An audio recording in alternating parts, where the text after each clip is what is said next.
We are thinking about kind of the other half of the Enlightenment. Right, on Monday's class, we talked a lot about the cultural things going on, how society was changing. Right, rapid urbanization was a key aspect of that. Parts of Western European culture are changing significantly in a really quick period of time.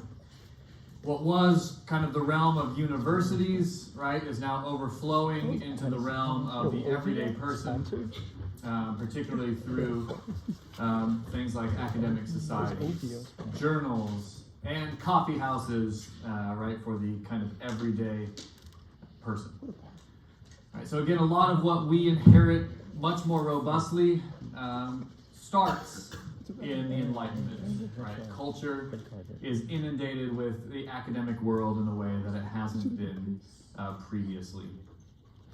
Today we're going to think through a couple of those thinkers, and we'll bring back the Enlightenment again in the lead up to the French Revolution. But we're going to look at some of those early Enlightenment thinkers that again somewhat bridge the gap between the scientific revolution and the Enlightenment. So especially this first person, right, who's depicted over here on the right, this is Isaac Newton. He is primarily understood as a scientist, right? But scholars put him more on the Enlightenment side than the scientific revolution side of the sort of scale. But you'll see that many of the aspects that we now take for granted were first argued by Sir Isaac Newton. Again, kind of in this transition period between the scientific revolution and then into the Enlightenment. Okay, so thinking about some thinkers then. So as you can see, Isaac Newton living in the second half of the 17th century.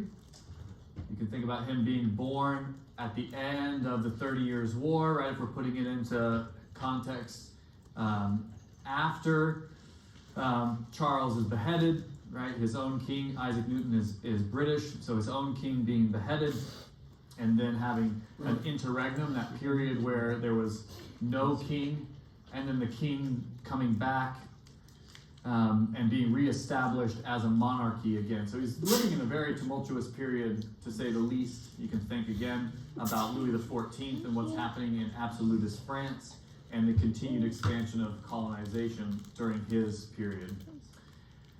But in many ways, for scholars, Newton is in many ways maybe the culmination. What I mean is he's kind of like what the scientific revolution was always hoping for. He's finally going to be able to getting ahead of us. He's going to be the one that actually gives a universal explanation of gravity. Now again, I'm not a scientist, so many of you all who are scientists can fill in some of the gaps and sort of understand that scientifically now his explanation of the theory of gravity, of course, has been evolved.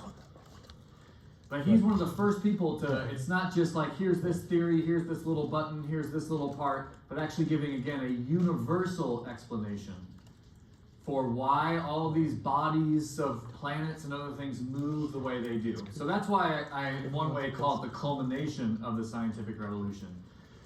Copernicus, Brahe, Kepler, Galileo, they made huge advancements, right, in the study of the natural philosophy, natural sciences, but could not give a universal explanation for the movement of the heavens.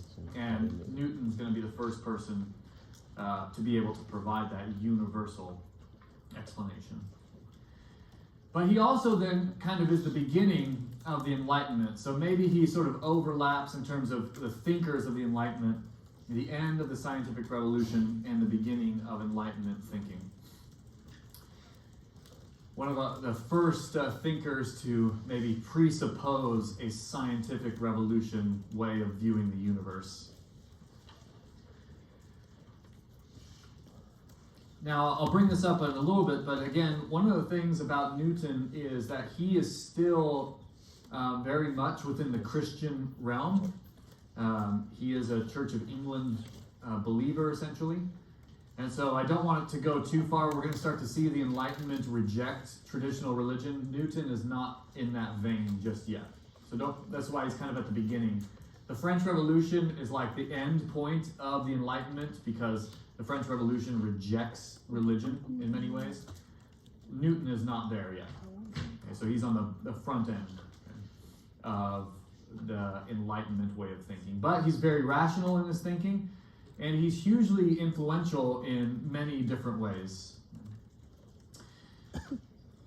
He was a Cambridge-educated scientist, spent most of his life at the University of Cambridge.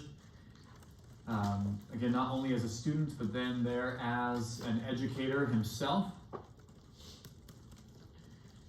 One of the hard things about Newton as a person is he was a notorious recluse, like an uber introvert.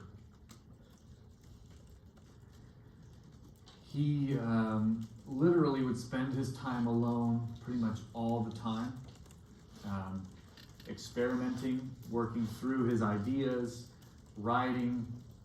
He was really kind of hostile to some of these Enlightenment trends of journals and academic societies. He's one of those geniuses that has a little bit of thin skin, where like it turns out he was right, but a lot of people pushed back on his ideas and he didn't really like that. He just kind of wanted people to accept or just leave him alone. Let him do his little experiments by himself and then leave me alone. And that will come into play, I think, in terms of how he makes some of his major discoveries. Maybe if he was super extroverted, none of these things would have happened to begin with. So maybe we can be thankful that he was so introverted, but it's just a part of his essentially story that he was not a very social person in a world that's becoming more and more social, particularly in terms of academics, in terms of the academic world. Okay. He wanted to be very secretive about his findings. Harry, I realize you're in here. You're also signed up for Hume 2 in the fall, so are you getting ahead? Yeah, okay, no cheating for the fall. Sorry, you just popped into my site, and I wasn't. Harry's currently my 8 a.m. class, so it was a little strange. But I'll accept it with some money afterwards for extra time, spent in class. Where was I talking about? Oh, secretiveness. Yes. Very secretive. Again, this is a world in which that's not in the ethos anymore, right? Again, it would be like me. I'm trying to publish stuff, get a promotion, and just be like, no, none of you can see what I want. You know, I'm not publishing this for you to see. This is for me. I'm going to do these little experiments myself, but I don't want anybody to see my data, right? And in a world of inductive and deductive reasoning, he doesn't want you to see what his data is. So he has kind of this strange relationship with even the scientific revolution's changes. Right? This is the way it's supposed to be. We all take your data and we critique it. But again, he wasn't open to that. He doesn't want your criticism. Again, I don't know if he just knew he was as smart as he was and was pretty much right about everything, right? It's hard to tell if he just, you know what, I'm clearly right about this, so just give up. Or if it was just a part of, again, even though he's so smart, having some level of insecurity with his findings. Or if he's just an interesting guy. Just does not want other people to see what he's up to. Doesn't want their criticism. But this was a part of the way the Enlightenment world worked. You published it, and then other experts got to critique it. That was the way that knowledge was produced now in a post-scientific revolution world. You can't just keep it to yourself. We need these data points to move to the next major discovery. One of the strangest things he did, and again, I would not encourage you to do this, is that he used to experiment on himself. Again, if you're not open to other people, or doing things for other people to see and to critique, then the only person that's left to experiment on is yourself. One of his most famous, let's say, self-experiment is he's famous for his innovations in terms of optics, right? Essentially how the eye works. And so famously,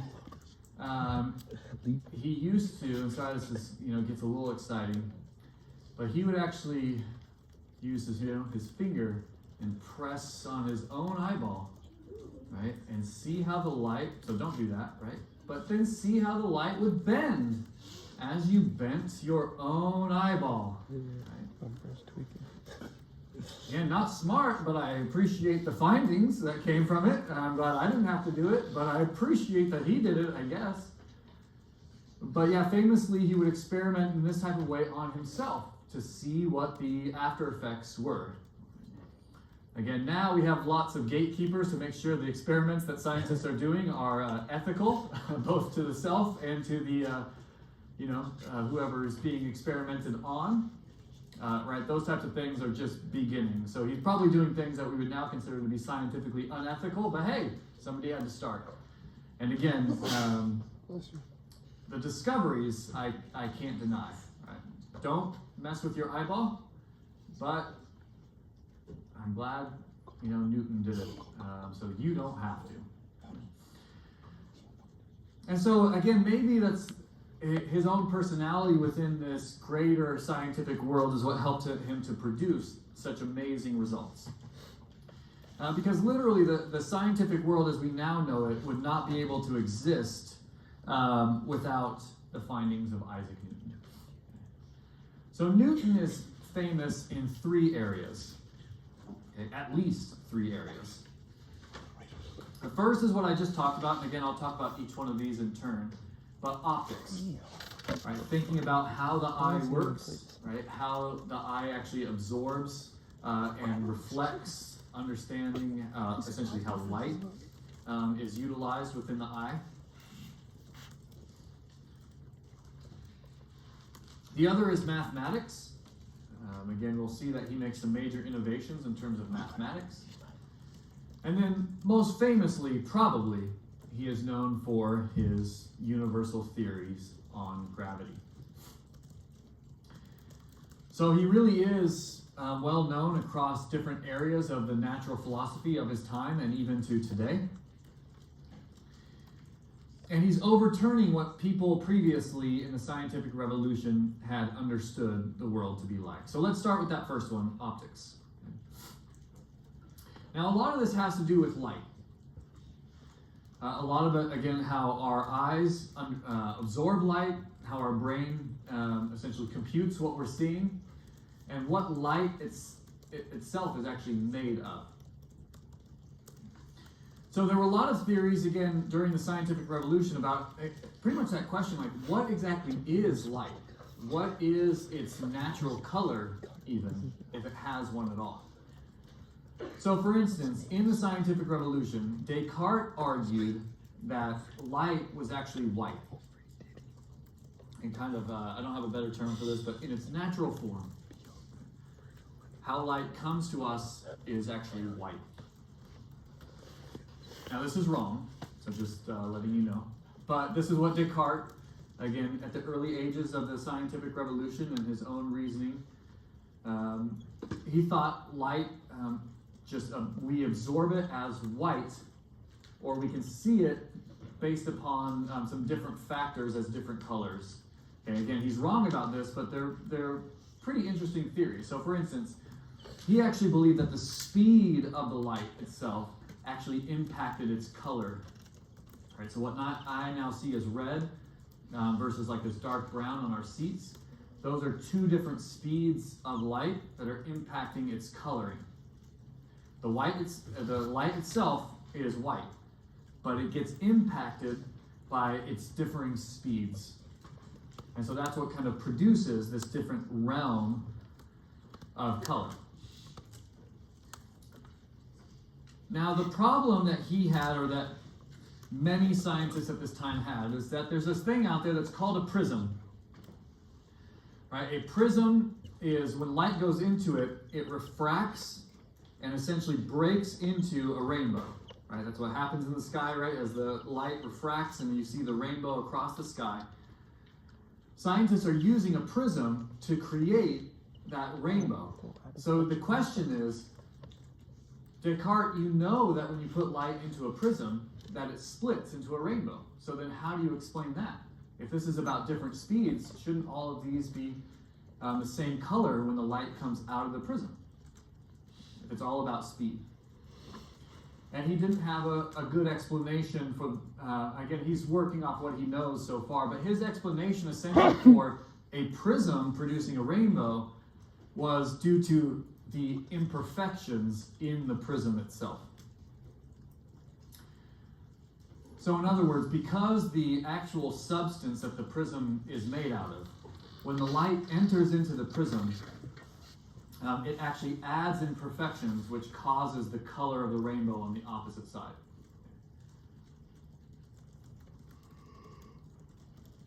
So yes, it refracts and you can see the different beams, but the colors of the beams have to do with the imperfections found in the mechanism itself, right? In the actual prism.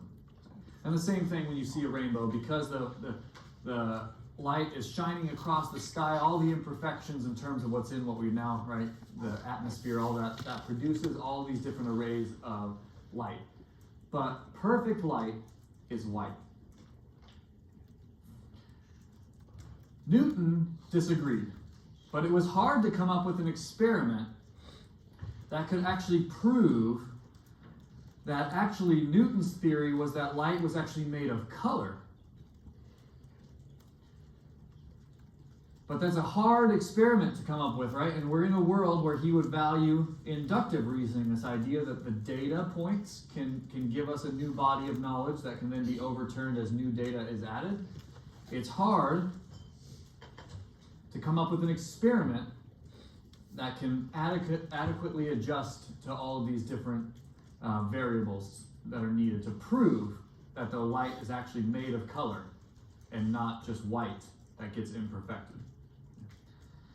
Until he discovered, again, maybe this is something only an extreme recluse like Newton could come up with, but here is his little drawings, right?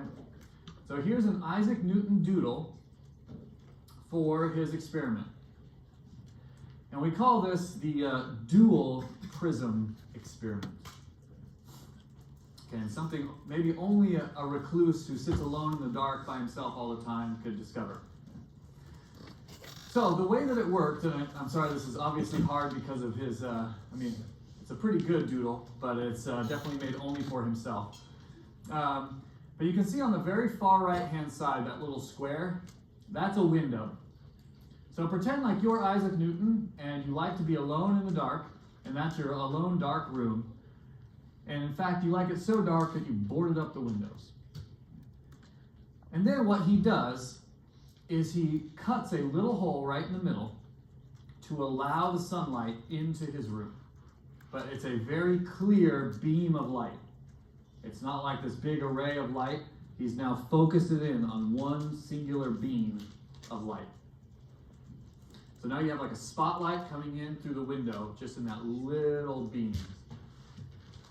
And then what he does is he refracts it first through this prism. So the light comes in through that first prism, and when it does, it refracts into a rainbow.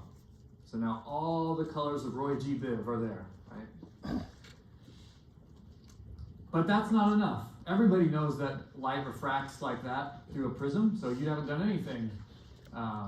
Even Descartes understands that. That's why his theory was, well, there must be something imperfect in the prism that ruins the whiteness and makes it colored. So Newton does something where he then isolates all of those colors, or eventually what he does is he isolates one of the colors. So you can see that there's then a board up over here. Let's see. Oh, not like that. I'll just point to it. This, right, you can think about this like as a big piece of plywood that's cut nice and thin. And so that all the colors of the rainbow go onto this piece of plywood. And then what he does is he cuts one more hole, and you can see that one at the bottom, that isolates one of the colors. So now you have the rainbow up against the plyboard. One color, let's just say green, goes through the plywood and now is by itself. And you can see on the other side of that board, he then takes that same piece of light and puts it through another prism. Hence why it's called dual prism. Yeah? The second prism. According to Descartes and understood theories, the color green should change again through the second prism, because it's the imperfections that give it its color. But what he got on the other side of the second prism was green again.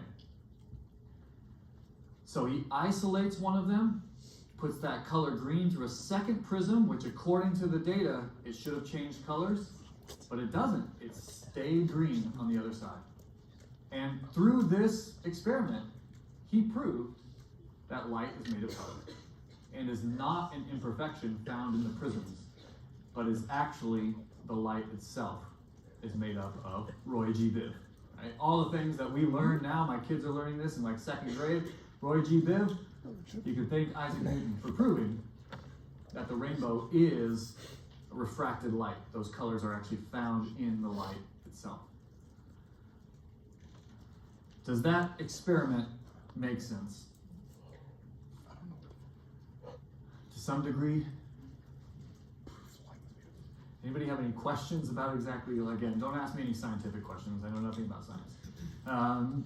Any questions about how that kind of proved essentially that light was not, or color was not an imperfection, but actually in the light itself? So you can see, oh, go ahead, Derek. Yeah. Or was it? Yeah, please.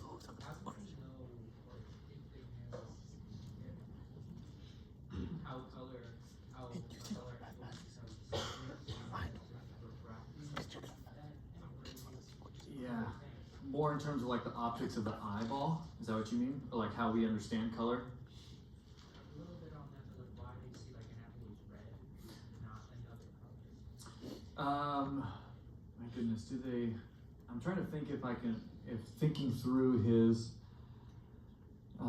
ideas off the top of my head, I'm trying to think, does he argue for how we understand like an apple is red or leaves are green?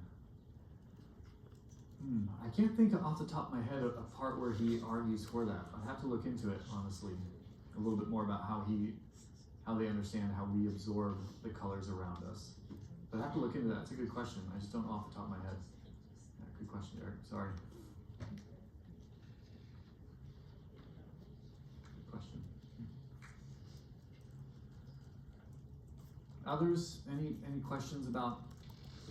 It's pretty genius, but also very simple at the same time, right? Let's isolate that color and figure out if the prism is the problem. Let's throw another prism in there and see if it causes the same problem. And when it doesn't, he essentially proves that light is made of color and not white that then gets imperfected into the colors around us. So he's overturning what the previous generation of scientific thinkers had postulated, right? Somebody like Descartes, who's hardly a slouch in terms of his own depth of thinking. Those data points, again, are being changed, and so the theories of knowledge are changing with it. Right? How we understand light has now changed based upon Newton's experiments. Any math majors in here? Or maybe nobody wants to claim it? Oh, yes, there we go. How much do you love it? No. You hate it so much? What's the goal in life then? Like, what? Should you come to office hours? We can have a discussion about like the purpose and meaning of life. You just love math. Yeah. Okay, got it. But you still love it, even in the midst of it. Oh, good. No, that's perfect. You're in the right spot. I hope that all of you feel that way about your major. It should be difficult, but life-giving at the same time. Yeah. Good. Well, I don't know what your favorite branch of mathematics is, but if your favorite branch of mathematics is calculus, you can thank Isaac Newton. Yeah, some of you are like dying now all of a sudden. I washed out of math way before calculus, so I don't know what all the moaning is about. I'm the opposite of you, Isabella. I both hate math and want to die while doing it. Right? Again, I feel like if Satan chooses a form of hell for each of us, mine's going to be mathematics, and I don't know, hearing people complain. It's like, I'm going to be mowing the lawn while doing mathematics. That's going to be my version of hell. Okay? So don't ask me anything more about calculus specifically. Other than that, this is the guy that invented it. Supposedly, simultaneously, somebody in Germany invented it at the same time. So, they're always, again, this might be a little bit of a part of maybe Newton's own reclusiveness. He didn't like when people competed against him for similar discoveries. But most scholars at this point argue that Newton literally invented differential calculus.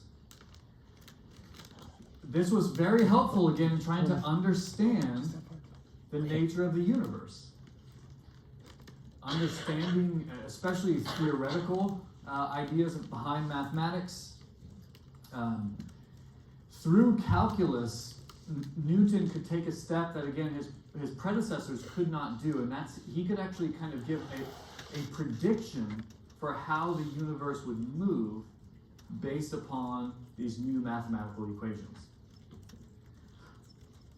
Again, if there's a step, right, all these people are excellent, really deep, creative thinkers.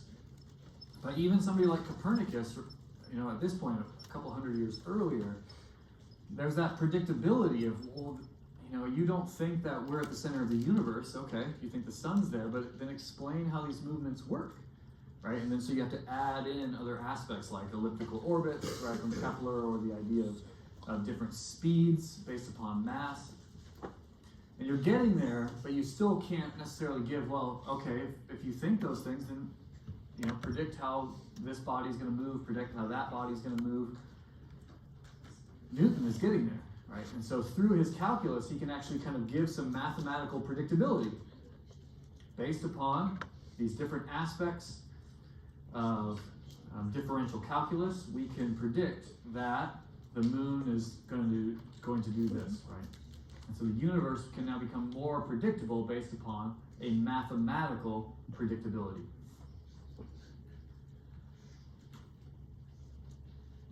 And then finally, and again, something that he's most famous for is his universal principles of gravity. Now, again, in many ways, and I think he would have given credit to them, is that he very much believed that he was working off of, the backs of hard work done by Kepler and Galileo, and I'm sure others in the background. But he's bringing together these people that hadn't kind of connected the dots fully in terms of the mathematics of the universe, right? How these things work. And so one of the things that I think scholars, and Newton I think would have recognized this as well, is that he is clearly building off of and synthesizing what other people had discovered and theorized, right? And putting all of that data, again, to the test based upon his discoveries in calculus and his own observation of the universe. And so bringing together Kepler and Galileo and others, again, the big thing about his theory is not gravity, but that it's a universal explanation of gravity.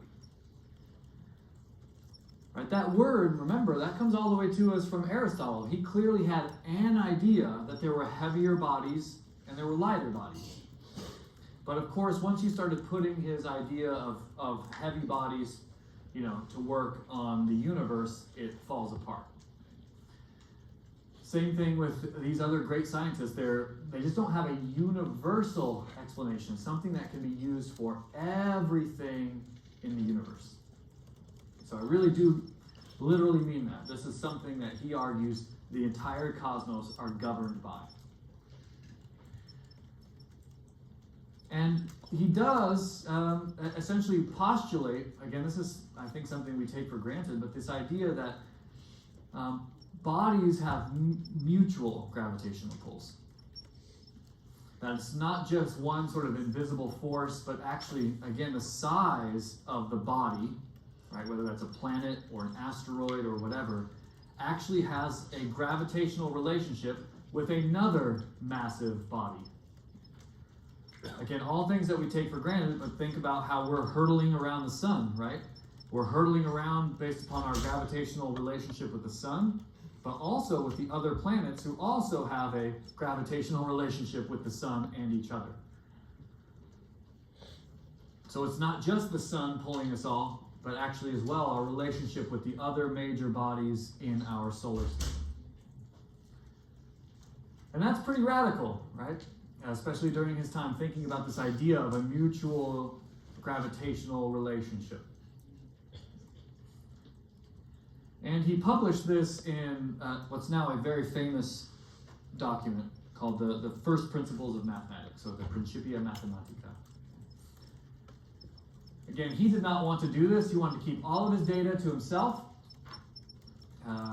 Did not want to share this, did not want to debate with anybody, didn't care about the Royal Society of Science or any of that stuff. Who cares? He wants to just do his little experiments and move on.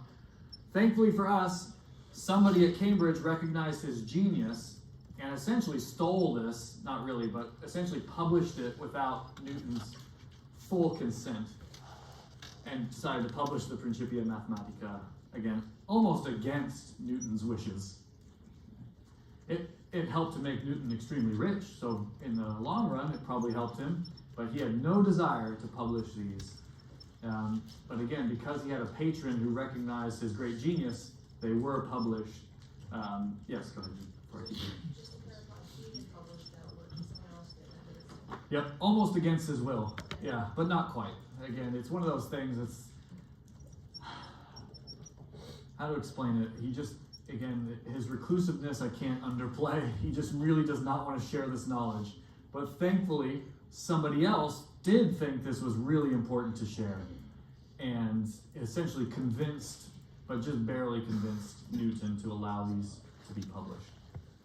And again, what Newton feared did happen. It's not like people read the Principia Mathematica and said, oh wow, Newton, you're a genius. You've discovered it. We'll never question this ever again. He was immediately questioned on all of these ideas by the other realm of scientific learning, right? By the journals, by the societies, by his fellows at Cambridge. Everybody questioned what he had to say. So it was like perfect evidence, self-fulfilling prophecy that he was going to get criticized if he did it, even though he's right. And that's exactly what happened. But I think one of the things he misunderstood is that's the point of the new scientific learning, is to take the data and to scrutinize it, right? Remember with both Bacon and Descartes, you start with doubt. You have to doubt what you see, doubt the data, right, until you can prove it through these different areas of knowledge. But then, right, you move into the next realm where you add more data and that might shift your thinking. So I think that's Newton's issue is he doesn't really realize fully that that's actually the point of natural philosophy now in the post-scientific revolution world, to scrutinize. Some people were meaner to him than they needed to be, but surely, but that's the point of this whole new enterprise to begin with. So then what did his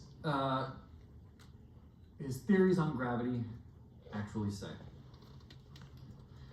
Again, traditionally these are viewed in, again, some of my scientist friends in here, those of you who are natural scientists, maybe you can tell me whether you actually still take some of these as given bodies of knowledge, or if you're now rejected these and moved to a more robust view of the universe, and especially in the physics majors in here. But Newton essentially postulated that there were three laws that governed gravity, right? Governed our movement. First, a body remains at rest. Oh, what did you predict that? Then number two, an acceleration is related to the force used and that body's mass. again, maybe a dumbing down for myself and for some of you as well who may be more like me. The speed of Jupiter is different than the speed of Earth based upon the mass and the amount of force that's being used in relation to the body that's moving it.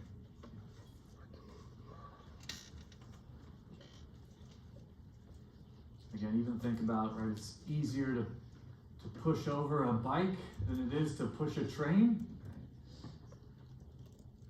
Thinking about the mass in relation to you and the body that's being pushed. Of course, you have to add the other aspect that because of the mass of the body, there's also a force that's acting in both directions. So again, the sun and Jupiter both seem to have gravitational relationships with one another, right, keeping them moving. But that, with the mass of the object, now can tell you sort of predictably how that body is going to move in relation to each other. Of course, there's so many variables that then come into play. Jupiter has its own moons as well that have sort of a gravitational pull. Right, so you're adding in all of these crazy variables to it. It makes that, even that I can't really understand, but then when you add in all the different mutual gravitational pulls, and then of course things that he didn't know about, like black holes and other things that have a gravitational relationship, it just becomes exponential, and yet we can in many ways predict how these things are going to go based upon, again, the advanced use of mathematics with all of this data being pulled together. And I feel like the one that I remembered from first grade, for every action, there is an equal and opposite reaction. The amount of force moved results in a reciprocal force back.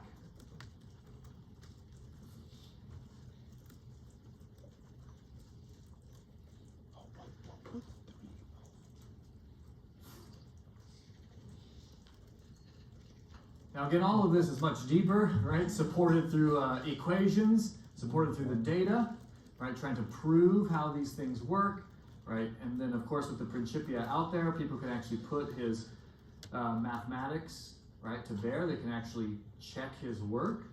And again, many people argue that these things don't fit. There's still things that don't seem to be accounted for in this, in these three laws. And those are the things that Newton wanted to avoid. He didn't like, again, being pushed back on in that way. Now again, I've said this over and over and over and over again, but just to make sure that's there. The big thing about Newton, the way that he has changed the game with this, is that this is a universal explanation.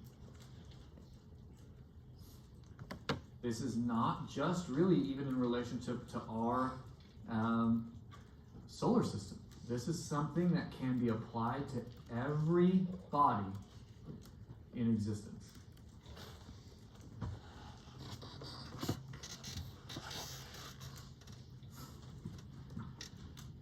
And so he's produced the first universal theory of gravity.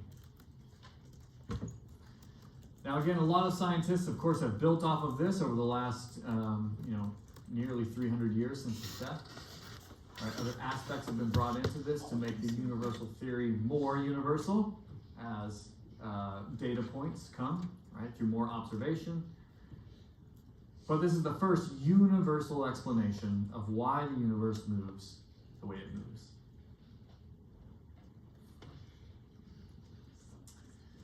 Now, Newton also was, again, if I haven't made it clear, he was a strange guy.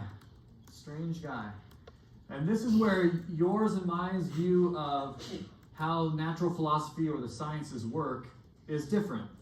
Newton, along with all of his work in gravity and optics and mathematics, also essentially believed in magic, in something called alchemy. Anybody know, by either dumb luck or from some random book you may have read as a kid, like, what's the goal of alchemy? Yeah, it's to make gold. How did you know that? Oh, okay, yeah. So you read a book. Okay, called The Alchemist. That's the goal, to make gold out of just like normal stuff, right? Like you have this, and how can you mess with the chemicals essentially to produce gold. Newton actually was trying to accomplish those things as well while he's pushing his eyeball, right, to see how light refracts off his eyeball as he's inventing a whole new branch of mathematics, as he's discovering the laws that govern the whole universe. He's also like, man, can I make some gold? And that's because this was a very common aspect of natural philosophy from pretty much the beginning of human history until the very recent past. And we usually refer to this essentially again as the mystical sciences. Scientists believed that they could manipulate the elements in order to, in particular with alchemy, in order to produce some of these more precious metals. Some of them wanted to do it to make themselves rich.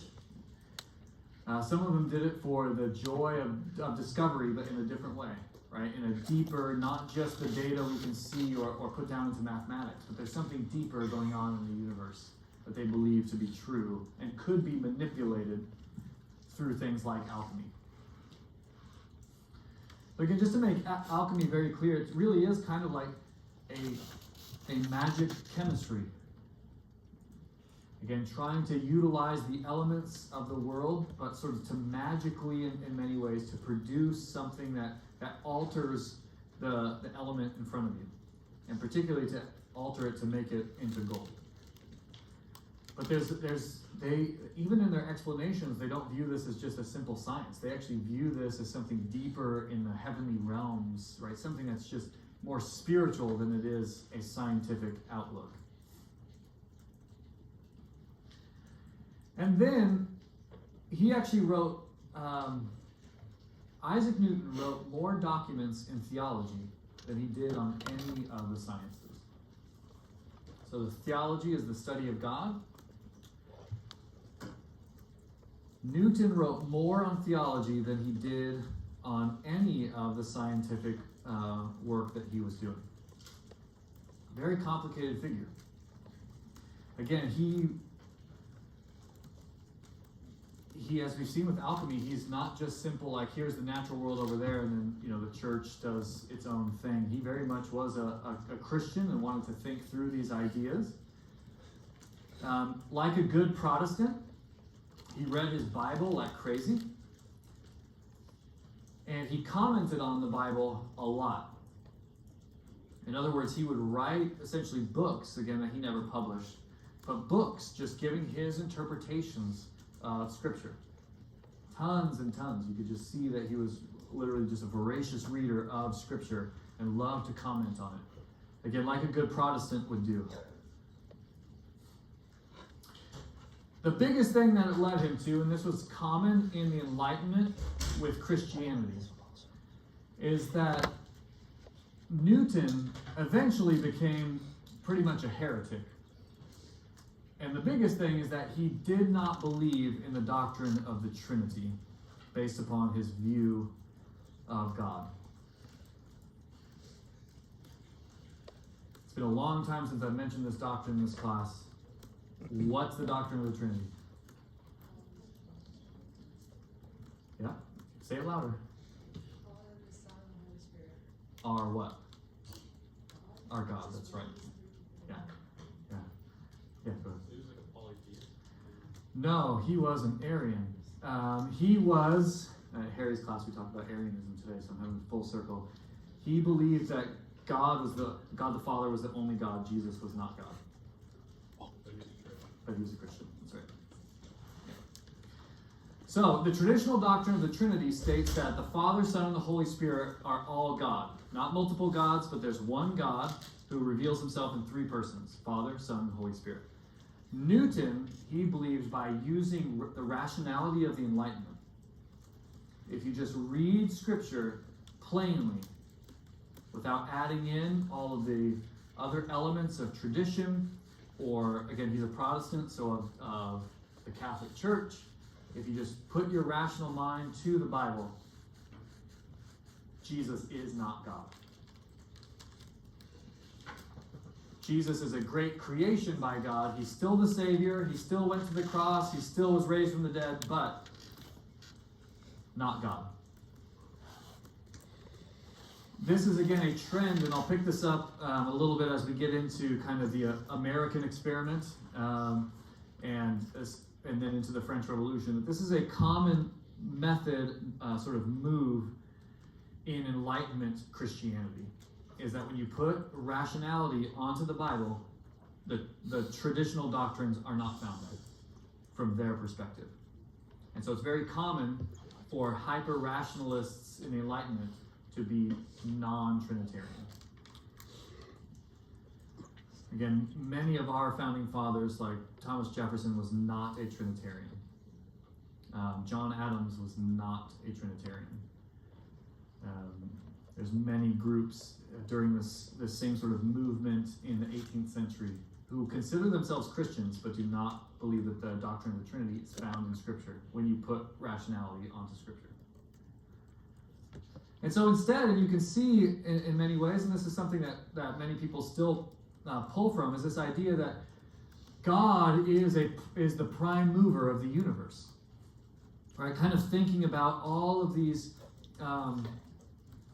scientific explanations for Newton, he still saw that actually science helped to support the idea that God exists.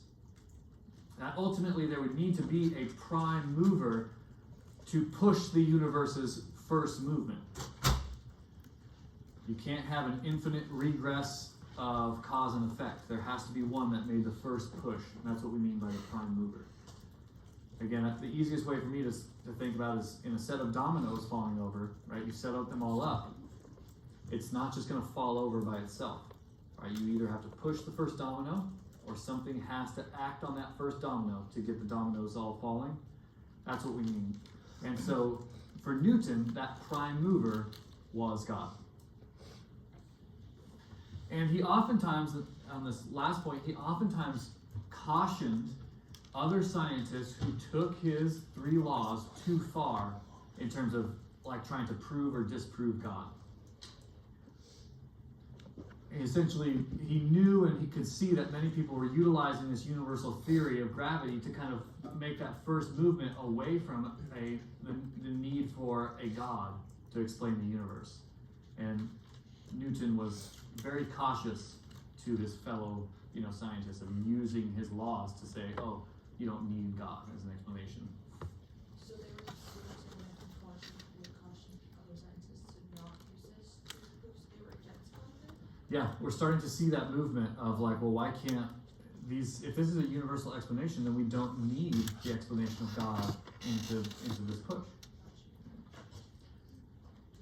And he cautioned people about going too far with that, of connecting that dot that he did not connect with his laws.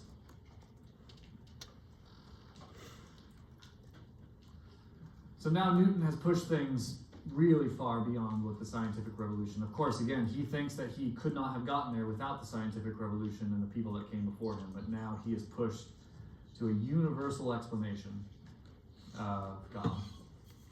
And again, one of the early people to sort of move away from the traditions of Christianity because of many of his findings and putting rationality onto Scripture. All right, let's take a break. We'll come back at 12:58.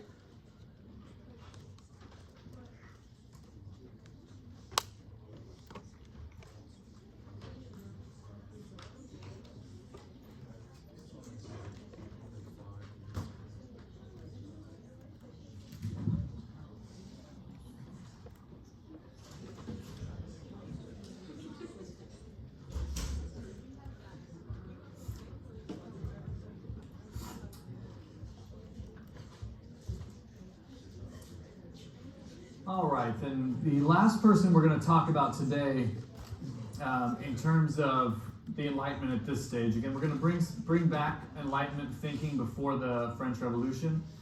But so at this stage, before we then pause for a little bit on Enlightenment thinking, is this man who looks very similar to Isaac Newton. But this is the English political philosopher John Locke. John Locke. Again, a person that probably can't be downplayed in terms of his impact on honestly the way that you and I think, even if we don't acknowledge it, or even if we don't know anything about John Locke or his philosophies. Hugely impactful upon early American political thinkers and the founding fathers of America in particular. So there's Locke, and as you can see his dates, again, he's a little bit older than Newton. So again, you can see the milieu in which these people are coming in, and again, this is a stage, perhaps again, both of these people, maybe because of the English Civil Wars. Again, I like to put this on its historical context. Remember, the English Civil Wars end with the beheading of King Charles I, obviously a momentous part of English history. But then Locke is working in a post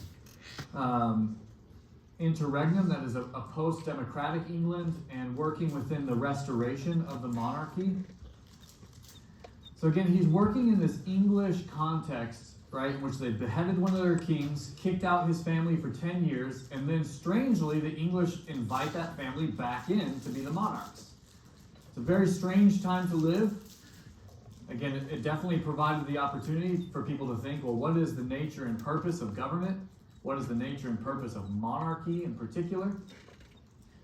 And maybe gives the right sort of context, milieu for somebody like Locke to respond to the greater trends of absolutism in Europe.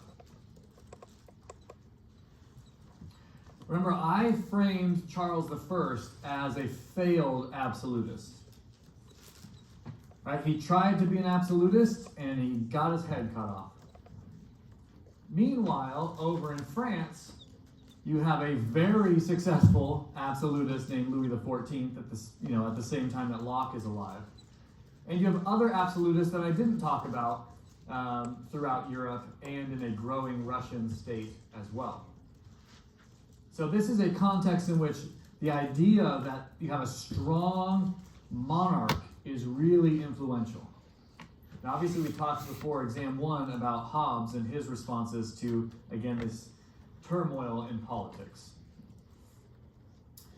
But for Locke and Hobbes, they, in many ways, have a similar starting question, right? And this is a question that feeds into the American and French revolutions, which is essentially, at our natural state, why did we come up with a government at all?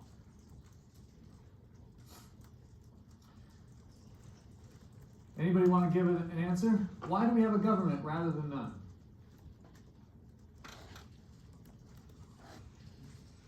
You live in a world that has a very strong government with lots of laws.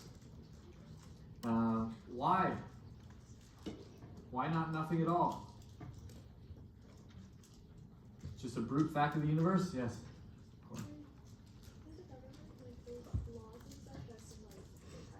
Okay. Okay. Yeah, so for protection of people and to avoid chaos in society. Yeah. And were you going to add anything else to that? Anything you do want to add? I was just going to say to provide order. To provide order. Yeah, to provide order. Now, underneath both those, which are great answers, my question is, why would we be so chaotic? Are we really that bad? Are humans that bad that without government, we would descend into chaos? Ellie's like, yes, we need government significantly. And you disagree, like, what if if the government just went away, not some crazy revolution or anything like that, but just like, oh, no governments. Would we descend into chaos? But why? I have a lot of heads nodding. Why? Yeah, Derek? It's because of the Okay.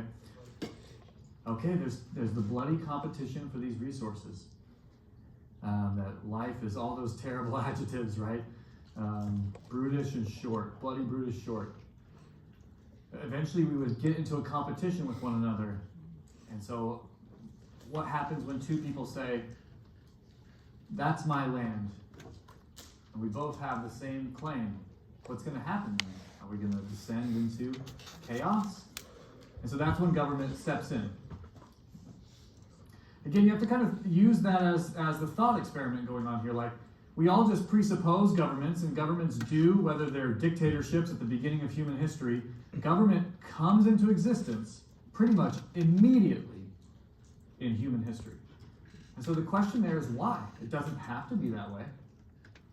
So what's the state of nature in terms of government? And then based upon that, like, what is its purpose then? Well, for one, with Locke, again, like Hobbes, pushed it back into the nature of humanity, right? We're taking what Hobbes just said. He's got a very pessimistic view of human nature. Any of you optimistic about human nature? Like, actually, we are pretty good at base. And so if we were kind of left to our own devices, it would actually be okay. Or are there too many of us? You all pessimists about human nature? Anybody in here optimistic? We're naturally good. Okay, there we go. Anybody else? We got one. Anybody naturally? Okay. Ms. Kabai, can you tell me why? I think that like nurture versus nature is a really big conversation in Yeah. this case. But generally I think that there'd probably be chaos at first, but we can't really live in chaos without Okay. we all have the human need for like homeostasis. Oh, And I don't think too that- smart. Too big words. Big words. I don't think that we would Yeah. allow ourselves to live in chaos for longer than maybe a couple years. Okay. So we would start with some chaos, and it would feel maybe awful at first, but then we would have this natural drive to kind of even things out and to figure out how it works without the need of a government to tell us how to do it. We could just kind of figure it out ourselves. Yes? No? I think the government would develop, like, I think Okay. human nature is, I do think we're inherently, like, practical, we're inherently selfish, and I Yeah. think that's, no, I think it's, like, part of survival, like, Yeah. if you didn't steal somebody else's food, maybe you wouldn't live, you know? Uh-huh. But I think eventually a foremost government, maybe not those structured the same way it's modern day. Yeah. With more, like, Okay. ancient civilizations had, like, tribe leaders, or Yeah. had, Yeah, right. I think everything would fizzle in some form.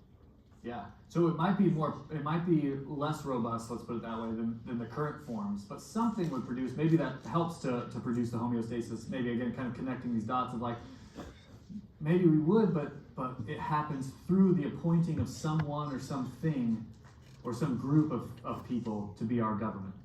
Like we wouldn't be able to do it just through talking and coming to a conclusion ourselves. I don't know. It's a hard one. Obviously, our governments are so robust that to kind of strip it all away and to say, what would life be like?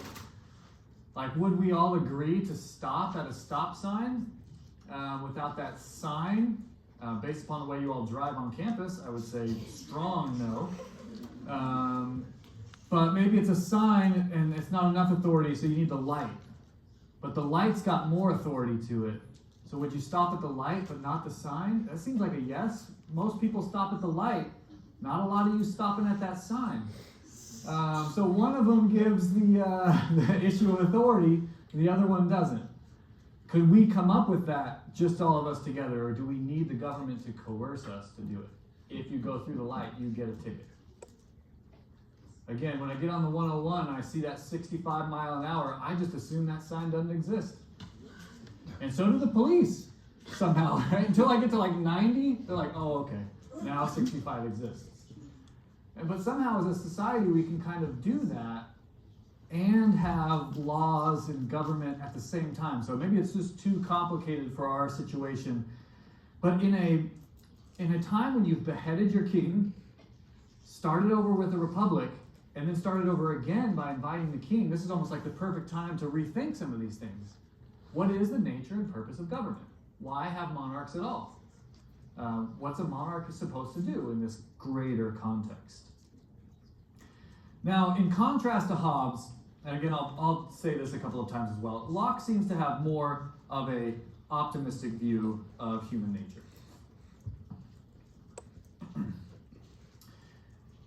That left to our own devices, so long as things were kept somewhat uncomplicated,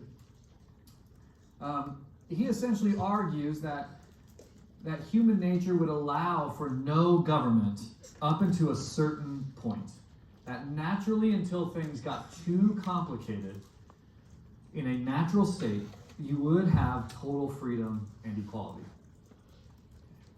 You would not have any laws sort of boxing you in except for the laws of human nature.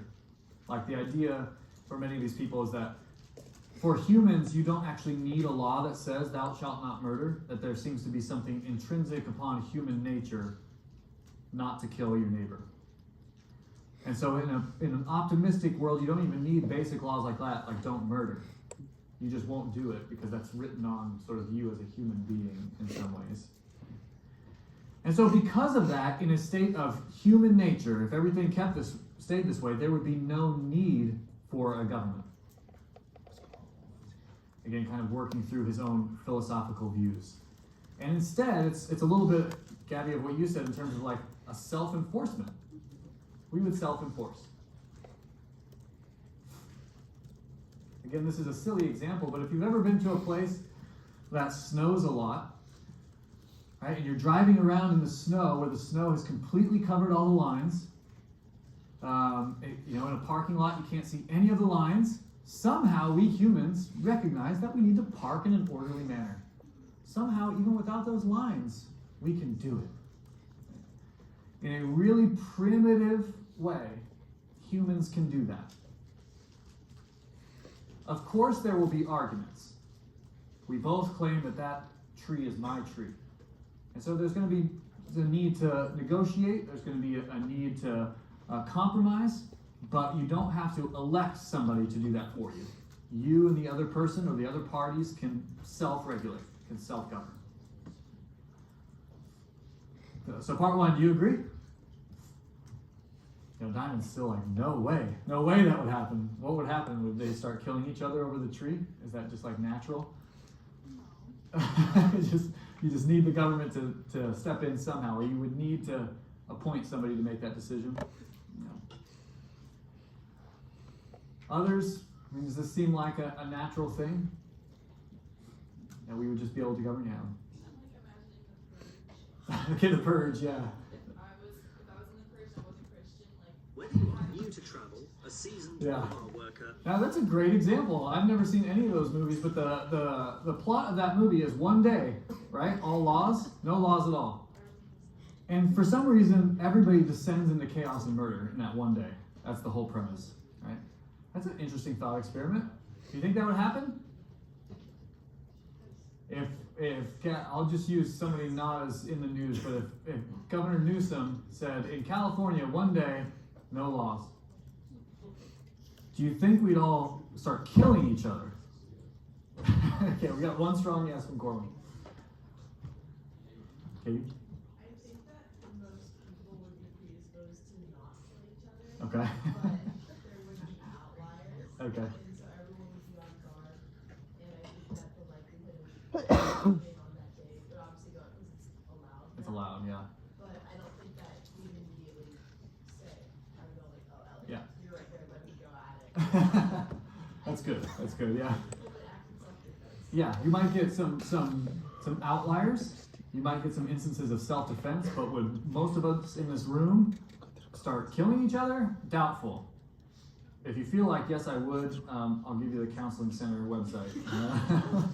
But my guess is most of us would be like, no, I can go through a day. It's going to be like any other day. Maybe you'd make some lower, that calf's expensive and it's not illegal to steal from it this day, so I'll do some lower level immoral things. But killing, that's a different thing. I tend to, oh yeah, go ahead. I think like fear is like the driving factor. So Okay. without fear, people act like more like irrationally, and Okay. I feel like they have more of like, I don't know, Yeah. like not as much like fear of punishment or repercussions. So that's why chaos like ensues. Yeah, so when fear is a driving factor, that's when chaos ensues, yeah. When there's a lack of fear, I feel like. Oh, and there's a lack of fear. Oh, okay, so I see, gotcha, I totally misunderstood you, I'm sorry, yeah. So if there's a lack of fear, like when you take the law away, and now you're not afraid to break it, that's when chaos would ensue, yeah. And I think that's why like self-defense as well is like people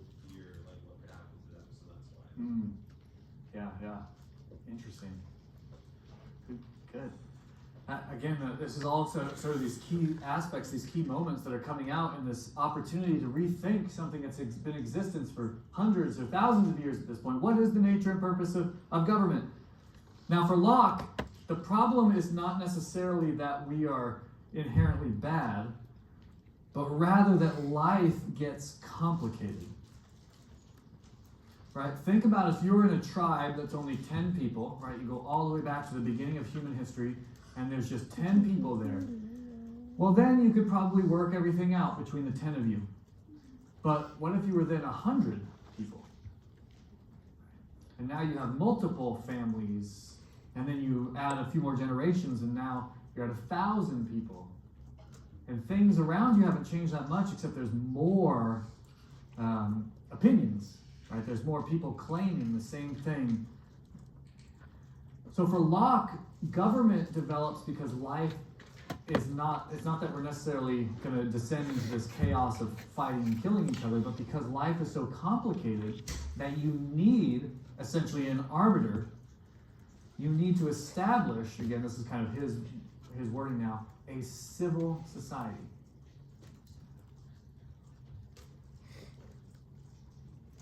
And that this is where the nature and purpose of government starts to come in. Is that government is there, in this scenario, to help to fix these disputes. You and I both claim that apple tree is ours. Well, who's going to decide? That's when you appoint the government. You appoint somebody on your behalf to fix these disputes. Right, whether that's, again, property, or taxation, or public safety. This is where government starts to come in and finds its purpose. But, and again, you can see in this context why this is a very important caveat. Governments are not given absolute power. And so he has to build in the other side of that argument. Yes, governments have power, and what they say is what goes, but it's not absolute. It's not over everything. And this is where he has to build in another sort of idea. Again, and this is what Americans inherit from the views of the Founding Fathers at the formation of our country. And so building off of Hobbes and others around his time, he also argued for what's called a social contract. And that people come together and essentially contract on things that we mutually agree on. Now, sometimes these things are written down, but sometimes they aren't. Sometimes they can just be assumed to be on the contract.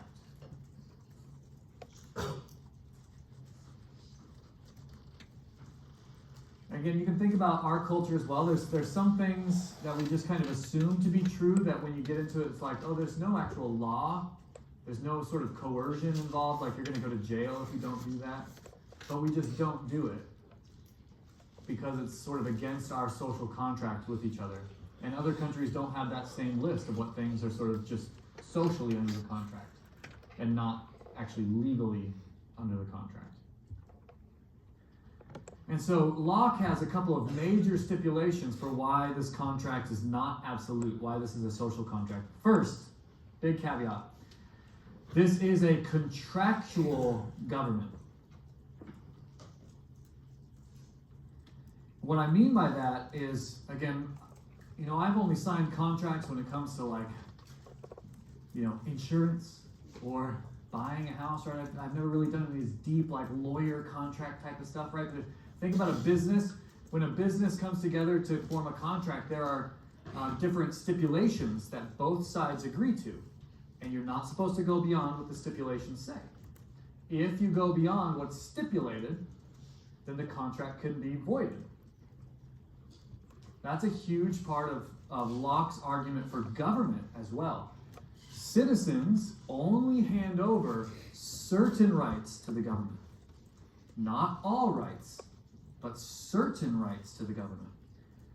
And for Locke, and again others of our founding fathers at the same time, or at least a little bit later than Locke, if the government goes beyond that, then the contract can be dissolved. So the first part is that this really is a contract between the person and the person governing, right? The citizen and the person governing that citizen. And if one side breaks it, then the contract is dissolved. Like you would think about a contract between businesses, right? Where you stipulate this, they stipulate that. If you go beyond it or break it, well, then the contract is over. And now we don't have to abide by it any longer. Which means then that the government that's in front of you, according to Locke and others at this time, is given enumerated. Right? Does anybody know what enumerated means? Expressly stated. It's expressly stated. This is the way that our Constitution works, or is supposed to work. I don't know the right way to say it without getting in trouble. In the Constitution, which if you read it, all the different articles of the Constitution enumerate the parts of the contract given to the federal government, the executive, the legislative, and judicial branches. And there's all of these trees that are enumerated in that contract. That's what the government has been handed by the citizens to do. So that's what enumerated is, clearly stated rights that the government has that have been given by the citizenry to the government. Some of those obligations by the government, by the way, in terms of Locke, is to protect the citizenry. So this is the other part of this contract, is that it's contractual, but it also is conditional. So everything else above that conditional stays the same. So this is the second part of his contract theory, is that it is conditional, which means that the government has limitations on it.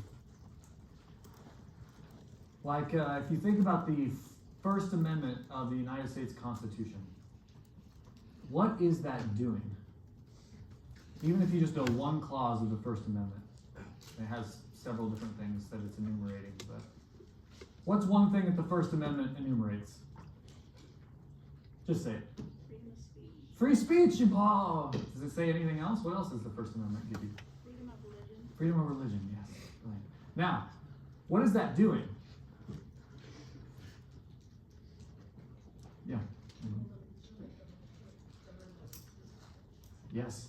A lot of people misunderstand at least the way that the founders viewed the amendments in the Constitution. When the Constitution of the United States says you have the right to peacefully protest, it's not giving you that right.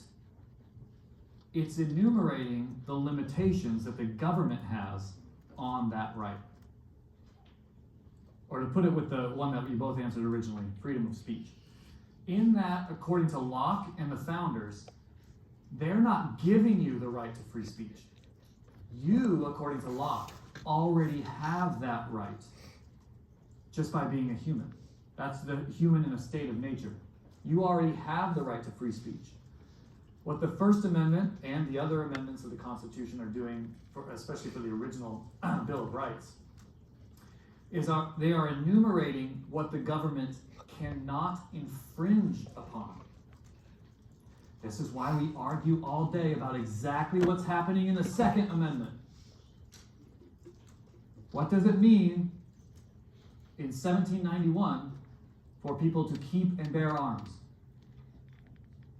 And plus the other part of that section, right? What does that mean in 1791? What does it mean for us today? For Locke, especially again, just sticking to the freedom of speech one, you are not getting the right to free speech. You already have it. What the First Amendment, at least people who are heavily influenced by Lockean social contract theory, are stating is that the government cannot infringe upon your right to free speech, except in ways that you have consented to it. Does that make sense? Now, the part about consent is a very difficult one, because on that instance, what they're meaning is that the people you have elected to represent you in America, right? So when you may not like this person, you may have voted for somebody else, but whomever your representative is, that's the person who's now representing your voice in government. And if they vote for something, they're consenting on your behalf. And that's what makes a federal government difficult. But that's what it means in the bigger run. It's not just like your personal opinion, but in the contract, when governments have been formed and you produce a representative, that person is now working on your behalf. And what she or he elects to happen is now happening essentially as you're consenting to. Now, the other side of this limitations, and this is of course where America took this very strongly, right, our founding fathers, is that when they go beyond the conditions, the people have the right to dissolve their government. If you look at the American Declaration of Independence, it is a long list of all the things they hate about King George III and English. It's essentially a YouTube's comment, section of all the things you hate about this random video, right? Oh, you suck. That's all it is about King George III. King George has gone beyond the will of the people. X, right? All of these things. This is why, from their perspective, we can dissolve the government and form our own United States of America. From their perspective, based upon, again, Lockean philosophy, the government has gone beyond its conditions. And when it has gone beyond its conditions, the people have the right to dissolve the government, sometimes by violent means, and to install a new one. Now, Locke may not always view it that way, right? Again, if you think about Parliament in England, Parliament in Canada, Corwin and I were just talking about this the other day, but Canada just dissolved its government out of nowhere. They said, we're going to dissolve it, we're going to have a new election, 36 days later. And parliaments can do that. The United States Constitution does not allow for something like that.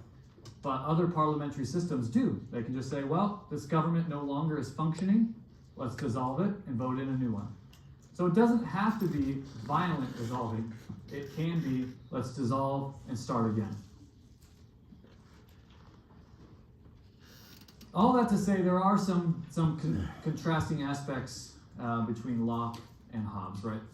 The biggest contrast, and again, this is where they kind of always come into dialogue with one another, is that it seems like Locke is way more optimistic, right? In its original form, human beings, right? If we could go back to our original state without any government, we would naturally err towards a rational and equal society. Hobbes would not have viewed it that way. It would become the bloody competition.